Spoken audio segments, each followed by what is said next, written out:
함께 말씀 찾아보겠습니다. 구약성경 민수기 9장 15절에서부터 23절까지의 말씀입니다. 제 성경책으로 구약성경 210면에 나오는 민수기 9장 15절부터 23절까지의 말씀입니다.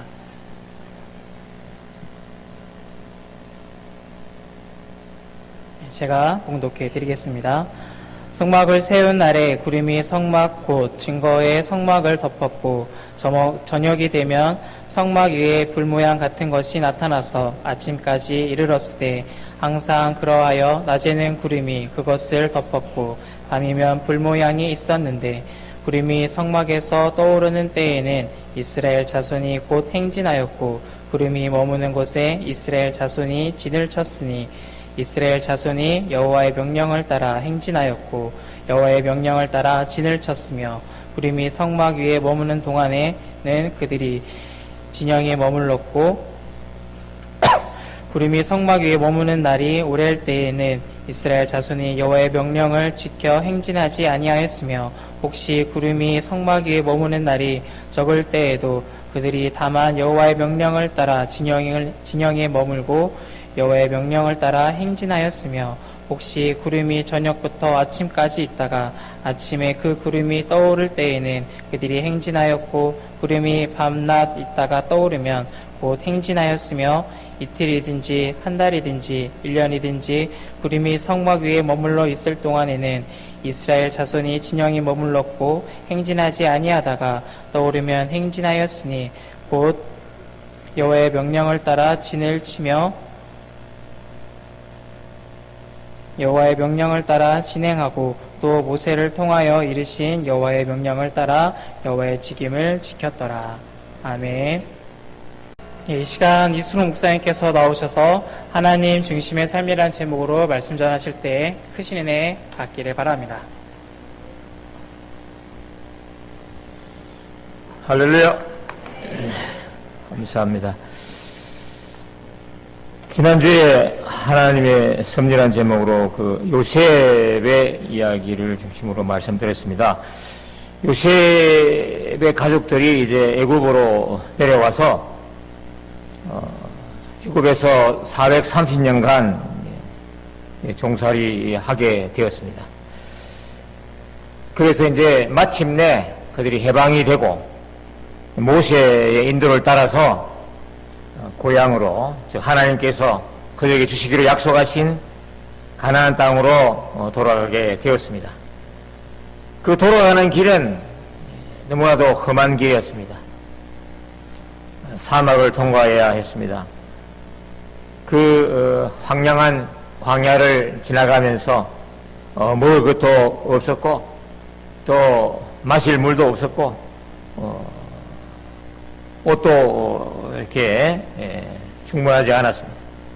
그리고 낮에는 그 사막에 엄청난 더위, 그리고 또 밤에는 무서운 추위를 견뎌야 했습니다. 40년간이나 이렇게 그들은 방황을 했습니다. 그들이 여행을 시작할 때에 하나님께서 그들에게 성막을 만들라고 명령했습니다.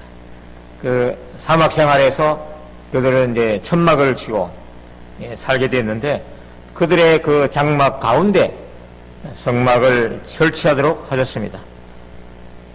그 성막 역시 천막으로 구성되어 있어서 설치하고 해체하는 것이 쉬운 그러한 임시적인 하나님의 성전이었습니다.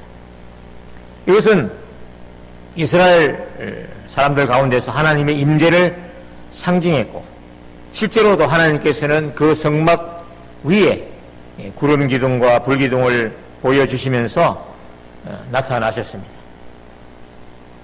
낮에는 구름 기둥으로, 밤에는 불 기둥으로 이렇게 나타나셨습니다. 그리고 이 구름이 성막 위로 떠오를 때에 그들은 이제 천막을 걷어서 떠났고 또 그 구름이 머무는 곳에 장막을 쳤습니다. 그리고 구름이 장막 위에 다시 떠오를 때까지 계속 머물렀습니다. 금방 떠오르면 금방 다시 일어나야 했고 또 한 달 또는 1년까지라도 떠오르지 않으면 그대로 거기에 머물렀습니다. 너무나 그 사막은 이제 낮에는 덥고 밤에는 추웠기 때문에 하나님께서 구름으로 이제 그들을 가려줬고, 낮에는, 밤에는 불기둥으로 그 추위를 이기도록 하신 것으로 이해가 됩니다. 그래서 만약에 그들이 그 성막을 중심으로 해서 성막을 따르지 않았다면 아마도 거기서 사막에서 생존할 수 없었을 것입니다. 이스라엘 사람들의 그 장막 중심에 또 이제 설치된 그 성막에서 제사장들은 제사를 드렸고, 그리고 하나님께서는 거기에서 모세를 만나시고 말씀해 주셨습니다. 하나님과 이스라엘 사람들의 그 만남의 장소가 그 성막이었습니다. 그래서 그 성막을 다른 말로 회막이라고도 불렀습니다. 그래서 이 회막을 통해서 전달된 하나님의 말씀을 따라서 그들은 살았습니다. 이와 같이 그들은 성막 중심의 삶을 살았고, 그것은 곧 하나님 중심의 삶이었습니다. 40년 광야 생활을 마친 후 가나안에 도착한 후에도 그 성막 중심의 삶을 살았고, 솔로몬이 이제 성전을 지어서 건축했을 때 역시 그 성전을 중심으로 그 이스라엘 사람들은 살았습니다. 그런데 그 성전은 이스라엘 역사에서 3번이나 파괴되었고, 마침내 그 성전은 사라지게 되었습니다. 성전 대신에 예수 그리스도께서 그 자리를 대체하게 되신 것입니다. 요한복음 2장 19절 22절에 예수께서 대답하여 이르시되 너희가 이 성전을 헐라 내가 사흘 동안에 일으키리라. 유대인들이 이르되 이 성전은 46년 동안 지었거늘 내가 3일 동안에 일으키겠느냐 하더라. 그러나 예수는 성전된 자기 육체를 가리켜 말씀하신 것이라. 죽은 자 가운데서 살아나신 후에야 제 아들이 말씀하신 것을 기억하고 성경과 예수께서 하신 말씀을 믿었더라고 말씀하고 있습니다. 이 구절들은 분명히 예수 그리스도의 몸이 성전이라고 말씀하고 있습니다. 하나님 자신인 예수님이 이 세상에 오신 이후에 성전 건물은 하나님의 자녀를 위해 더 이상 필요가 없게 되었습니다. 이스라엘 사람들이 성막 중심의 삶을 산 것은 성막이 하나님의 임재의 상징이었고, 실제로 성막을 통해 하나님을 만날 수 있었기 때문입니다. 이제 예수 그리스도께서 하나님 자신이시기 때문에 오늘날 그리스도인들에게는 구약의 그 성막은 더 이상 필요 없고, 예수님을 모시고 예수 그리스도의 중심의 삶을 살면 되는 것입니다. 그러므로 예수 그리스도의 중심의 삶이 바로 하나님 중심의 삶이 됩니다. 오늘은 하나님 중심의 삶, 즉 예수 그리스도의 중심의 삶에 대해서 증거하고자 합니다. 첫 번째로 하나님 중심의 삶은 성경 중심의 삶입니다. 성막 위의 구름 기둥과 불 기둥은 한편으로 성령을 상징합니다. 이스라엘 사람들은 구름 기둥과 불 기둥을 통해 하나님의 인도하심, 곧 성령의 인도하심을 따랐습니다. 오늘날 우리도 성령의 인도하심을 따라야 합니다. 하나님의 말씀은 성령의 검입니다. 하나님의 말씀을 따르는 것은 성령을 따르는 것과 같습니다. 성령 충만 받는 것은 하나님의 말씀이 우리 마음의 풍성이 거하게 하는 것과 같습니다. 그래서 하나님 중심의 삶은 성경 중심의 삶이며 성령 충만한 삶입니다. 하나님은 사막의 성막에서 모세를 통해 이스라엘 사람들에게 명령하셨습니다. 그들은 그 말씀에 순종해야 했습니다. 그러나 오늘 하나님은 성경을 통해 우리에게 말씀하십니다. 그러므로 오늘날 그리스도인들은 성경의 하나님의 말씀에 순종해야 합니다. 장로교주의, 개혁주의, 칼빈주의는 비슷한 말입니다. 이 개혁주의는 인간의 역할보다는 하나님의 절대 주권을 존중하는 사상을 가리킵니다. 이 사상은 곧 하나님 중심의 삶을 강조하는 사상이라고 할 수 있습니다. 우리의 구원이 인간의 공로에 의해서 이루어지는 것이 아니라 전적으로 하나님의 은혜로 이루어지고, 우리의 삶에서 하나님의 주권과 섭리를 존중하고 믿는 사상인 것입니다. 종교개혁에 5가지 모토가 있습니다. 오직 은혜, 오직 성경, 오직 믿음, 오직 그리스도, 오직 하나님께 영광, 이 5가지입니다. 종교개혁은 하나님 중심, 성경 중심에서 인간 중심으로 기울어져 가는 것을 바로 잡은 것이라고 할 수 있습니다. 로마 가톨릭 교회는 우리가 구원받기 위해서는 은혜도 필요하지만 우리의 공로가 추가되어야 한다고 합니다. 그는 또한 성경 외에도 유전이나 전통을 성경과 같은 근위로 받아들입니다.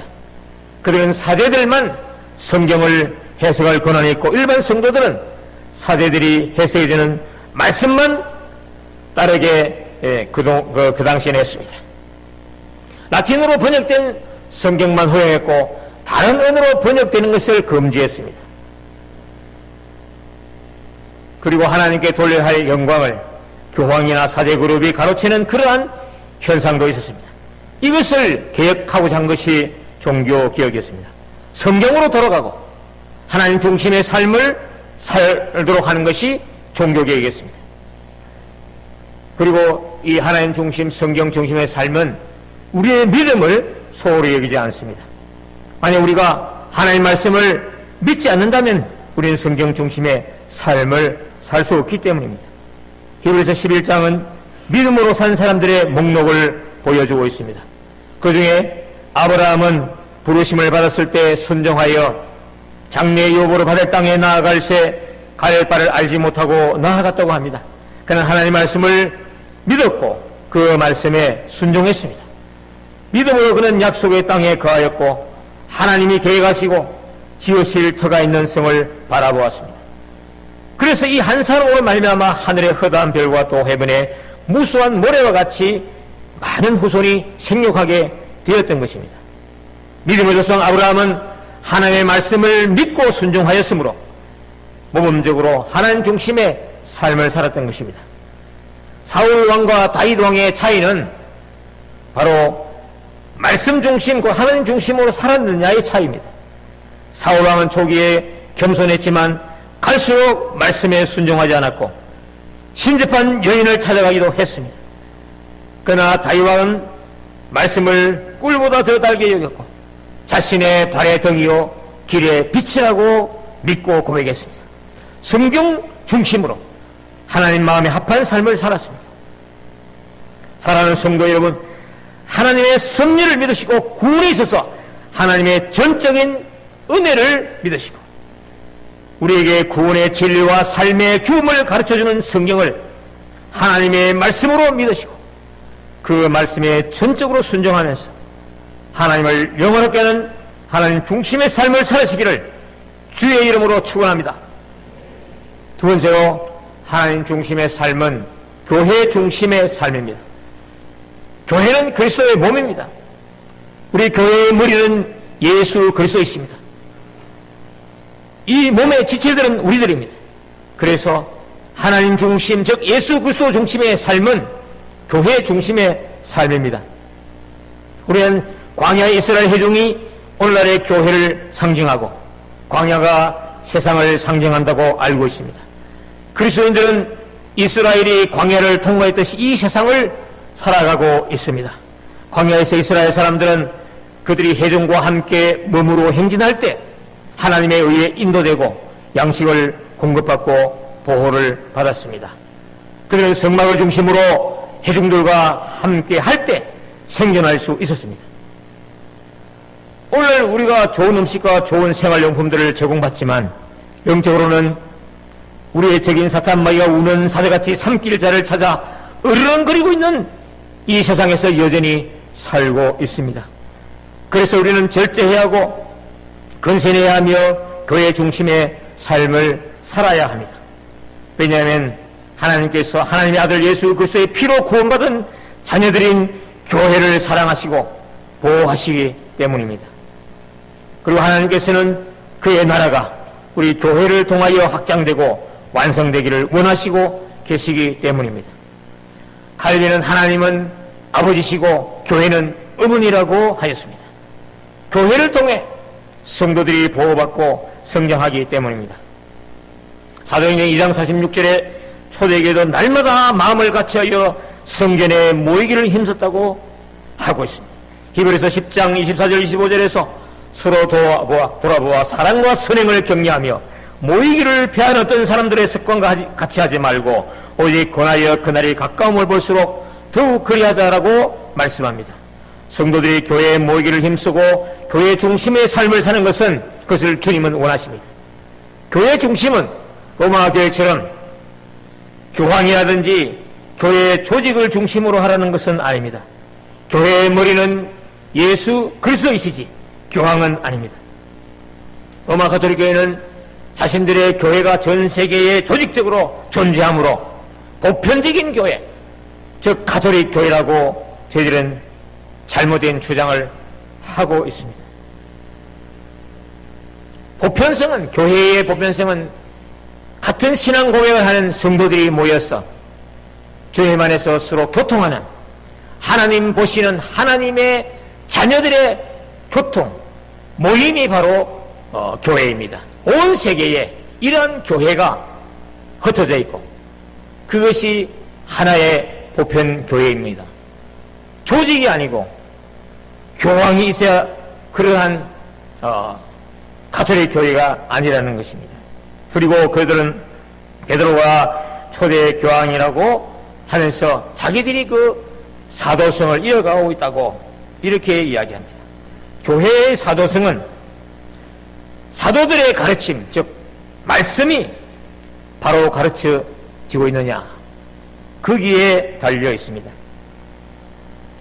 여러분 잘 아는 마태복음 16장의 내용, 예수님께서 가이사라 빌보 지방에 가셔서 제자들에게 사람들이 인자를 누구라 하느냐 이렇게 물었을 때 제자들이 대답하기를 들으는 세례 요한, 들으는 엘리야, 어떤 이는 예레미야나 선지자 중 하나라고 합니다. 이렇게 대답을 했습니다. 예수님께서 너희는 나를 누구라고 하느냐 이렇게 또 물으셨습니다. 이때 베드로가 주는 그리스도시요 살아계신 하나님의 아들이십니다. 이렇게 대답했습니다. 그러니까 예수님께서 바요나 시모나 내가 복이 있도다. 이를 내게 알게 한 이는 혈육이 아니고 하늘에 계신 내 아버지시니라. 또 내가 내게 이르노니 너는 베드로라. 내가 이 반석 위에 내 교회를 세우리니 음부의 권세가 이기지 못하리라. 이렇게 말씀하셨습니다. 그래서 로마 교회는 반석, 곧 베드로 위에 교회를 세웠다고 하면서 베드로를 초대 교황이라고 합니다. 그러나 여기서 교회는 한 인간 위에 세워질 수가 있는 것이 아닙니다. 베드로는 그 고백을 하고 난 뒤에 예수님께서 고난받으실 것을 이야기하니까 주여 그리 마옵소서 이렇게 말렸습니다. 그래서 예수님께서 사탄아 내 뒤로 물러가라. 너는 나를 넘어지게 하는 자로다. 이렇게 책망하셨습니다. 인간은 이렇게 연약합니다. 이러한 인간 위에 교회를 세우는 것이 아닌 것입니다. 예수님을 주와 그리스도로 믿는 그 신앙 고백을 보시고 주님께서 그 고백 위에 교회를 세우시는 것입니다. 그리고 교회는 주님의 가르침을 이어받은 사도들이 그 말씀을 가르침으로 세워지는 것입니다. 베드로 사도 위에 그 베드로뿐만 아니라 사도들과 그리고 선지자들 위에 교회를 세웁니다.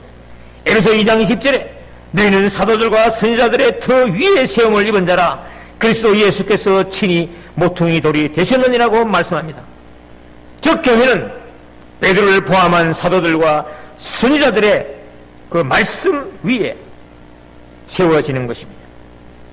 예수님께서 그 교회 또한 모퉁이 돌이 되시는 것입니다. 그래서 사도성은 그 사도들의 가르침을 따르고 있느냐, 그 가르침을 바르게 증거하느냐, 거기에 달려 있는 것입니다. 참된 교회의 표지도 교황이 있느냐 없느냐에 달려있지 않냐고, 어떤 조직이 좋으냐 좋지 않느냐 거기에 달려있지 않냐고, 하나님의 말씀을, 성경 말씀을 바르게 가르치고 전파하느냐에 달려 있습니다.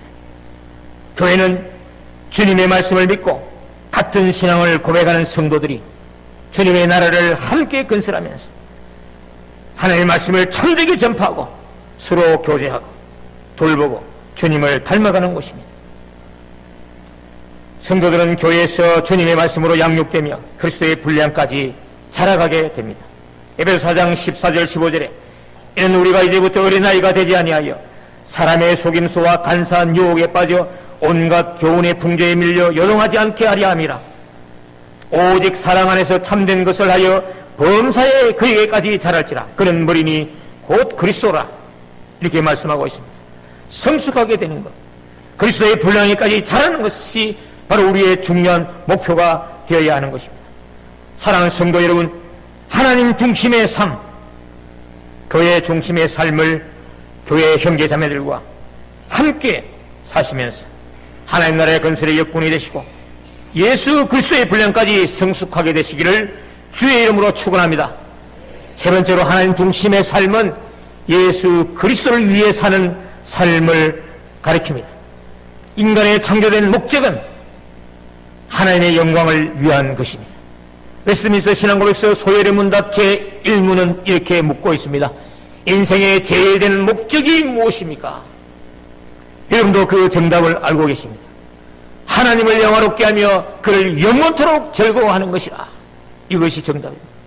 어떤 사람들은 하나님이 인간의 행복을 위해서 인간을 창조하셨다고 말하지만 이사야서 43장 7절은 내 이름으로 불려지는 모든 자 곧 내가 내 영광을 위하여 창조한 자를 오게 하라. 그를 내가 지었고 그를 내가 만들었느니라고 말씀합니다. 창조의 목적은 하나님의 영광을 위함이 분명합니다. 우리가 하나님의 영광을 위해 살 때 인간의 행복은 뒤따라오게 될 것입니다. 하나님의 영광을 위한 삶은 하나님의 영광을 드러내는 삶이며, 이것은 예수 그리스도의 구속이 아니면 다른 길로는 구원받을 수 없는 성도가 자신을 위해 죽으신 예수 그리스도를 위하여 살 때 가능하게 됩니다. 하나님의 영광을 위하여 산다고 하면서 성자 하나님께서 겸손하게 사람이 되어 오셔서 십자가에서 나 대신 죽으신 바로 그분 예수 그리스도를 위하여 살지 않고서 어떻게 그것이 가능하겠습니까? 고린도후서 5장 14절 15절에서 그리스도의 사랑에 우리를 강건하시는도다. 우리가 생각하는데 한 사람이 모든 사람을 대신하여 죽으선즉 모든 사람이 죽은 것이라. 그가 모든 사람을 대신하여 죽으심은 살아있는 자들로 하여금 다시는 그들 자신을 위하여 살지 않고 오직 그들을 대신하여 죽었다가 다시 살아나신 이를 위하여 살게 하려 함이라고 말씀하고 있습니다. 하나님께 영광 돌리는 하나님 중심의 삶은 우리 자신을 위해 사는 것이 아니요 우리를 위해 죽으신 예수 그리스도를 위해 사는 삶입니다. 사도 바울은 이러한 삶을 살았고 우리에게 그와 같은 삶을 살라고 촉구하고 있습니다. 그러면 그리스도를 위한 삶은 어떠한 삶입니까? 물론 성경 중심, 교회 중심의 삶을 살고 그리고 예수님의 유언을, 즉 복음 전파의 사명을 다하고 하나님 나라의 건설을 위해 충성을 다할 때 가능할 것입니다. 이와 아울러 우리는 우리 가족과 이웃을 사랑하고 섬길 때에 예수 그리스도를 위한 삶을 살 수 있습니다. 골로새 3장 17절부터 24절의 말씀을 읽겠습니다. 또 무엇을 하든지 말이나 일이나 다 주 예수 이름으로 하고 그를 힘입어 하나님 아버지께 감사하라. 아내들아 남편에게 복종하라. 이는 주 안에서 마땅하니라. 남편들아 아내를 사랑하며 괴롭게 하지 말라. 자녀들아 모든 일에 부모에게 순종하라. 이는 주 안에서 기쁘게 하는 것이니라. 아비들아 너희 자녀를 노엽게 하지 말지니 낙심할까 함이라. 종들아 모든 일에 육신의 상전들에게 순종하되 사람을 기쁘게 하는 자와 같이 눈가림만 하지 말고 오직 주를 두려워하여 성실한 마음으로 하라. 무슨 일을 하든지 마음을 다하여 주께 하듯 하고 사람에게 하듯 하지 말라. 이는 기업의 상을 주께 받을 줄 아나니 너희는 주 그리스도를 섬기느니라 라고 말씀하고 있습니다. 주님을 위한 삶은 내 이웃을 위하지 않고는 이루어질 수가 없습니다. 하나님 중심의 삶은 이웃을 위하여 살지 않고는 이루어질 수가 없습니다. 마태복음 25장에서 인자가 마지막 심판하실 때 목자가 양과 염소를 구원하는 것 같이 하시는데 오른편에 선 사람들에게 칭찬하시고 예비된 나라의 상속을 받으라고 하십니다. 그 사람들이 어리둥절할 때에 너희가 여기 내 형제 중에 지극히 작은 자 하나에게 한 것이 곧 내게 한 것이니라고 하셨습니다. 그리고 왼편 사람들에게 너희가 나를 섬기지 않았으니 영원한 불에 들어가라고 하십니다. 그 사람들이 언제 주님을 섬기지 않았습니까?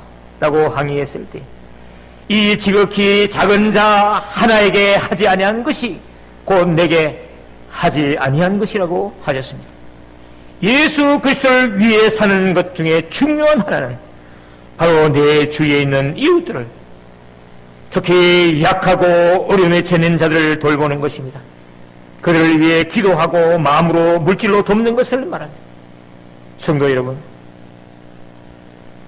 그리스도의 은혜로 값없이 구원함을 얻고 하나님의 상속자로 복을 받은 자들로서 이제 나 중심으로 사는 것이 아니라 하나님 중심의 삶, 곧 예수 그리스도를 위한 삶을 살아야 될 줄로 믿습니다.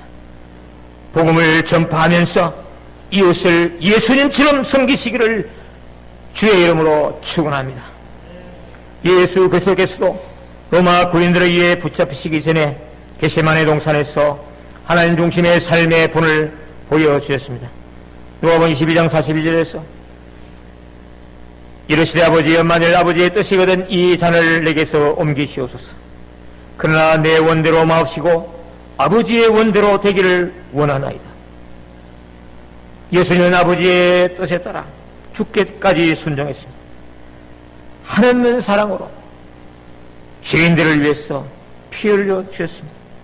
만약 우리가 예수 그리스도를 위해 살고 하나님의 영광을 위해 살기 원한다면 매일의 삶에서 하나님의 뜻에 순종하고 하나님을 높이시는 삶을 예수님처럼 살아야 할 것입니다. 성도 여러분, 하나님 중심의 삶은 우리 그리스도인들의 삶의 목표요 방식입니다. 이스라엘 사람들이 광야에서 성막을 중심으로 살았듯이 우리는 믿음을 가지고 성경의 하나님 말씀을 따라 하나님 중심의 삶을 살아야 합니다. 그리고 그리스도의 몸인 교회 안에서 지체들과 함께 하나님의 나라를 확장해가며 예수 그리스도의 분량까지 자라기 위해 최선을 다해야 합니다. 하나님의 영광을 위하여 나를 대신하여 십자가이신 예수 그리스도를 위하여 살되 복음 전파의 사명을 감당하면 물론 가족과 이웃을 주님처럼 섬기는 삶을 살아야 할 것입니다. 개혁주의 장로교의 수원 세빛교회 성도님들은 광야 같은 이 세상에서 성경 중심, 교회 중심, 예수 그리스도를 위한 삶, 곧 하나님 중심의 삶을 더욱 충성되게 사셔서 하나님의 영광이 되시기를 주님의 이름으로 축원합니다.